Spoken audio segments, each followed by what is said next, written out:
ഇന്നത്തെ വർക്ക് നടക്കുന്നത് ഷംനാദിന്റെ നാട്ടിലാണ്. ഷംനാദിന്റെ നേതൃത്വത്തിൽ ഇവരാണ് ഷംനാദ്. ഷൂട്ട് കഴിഞ്ഞ് പെട്ടെന്ന് പോകണം നോക്കുമ്പോഴാണ് ഇവിടെ വണ്ടി ലോക്കായി കിടക്കുന്നത്. ഞങ്ങളെ കാറിന് നേരെ ബാക്കില് ഒരു ജീപ്പ് ഉണ്ട്. അതിന്റെ ചാവി ഞങ്ങൾക്കുണ്ട്, പക്ഷെ ഞങ്ങൾക്ക് ഓടിക്കാൻ അറിയില്ല.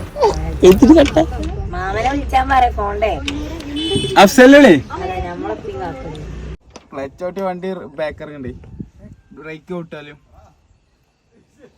ഏതായാലും കുറേ നേരം മെനക്കെട്ട് അവസാനം വണ്ടി ഞങ്ങൾ മെരുക്കിയെടുത്തു. അങ്ങനെ നേരെ ഓഡിറ്റോറിയത്തിലെത്തി പ്രോഗ്രാമൊക്കെ കവർ ചെയ്ത് അവസാനം ഒരു കപ്പിൾ ഷൂട്ട്. ഇപ്പോൾ കപ്പിൾ ഷൂട്ടിൻ്റെ സമയമാണ്. ഫംഗ്ഷനൊക്കെ കവർ ചെയ്ത് ഫുള്ള് പ്രോഗ്രാം കഴിഞ്ഞു. ശാന്തമായി കുറച്ച് കപ്പിൾ ഷൂട്ട് എടുത്തോണ്ടിരിക്കണം.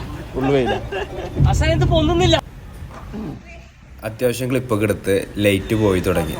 അപ്പോൾ പരിപാടി ഇവിടെ അവസാനിക്കുകയാണ് സുഹൃത്തുക്കളെ.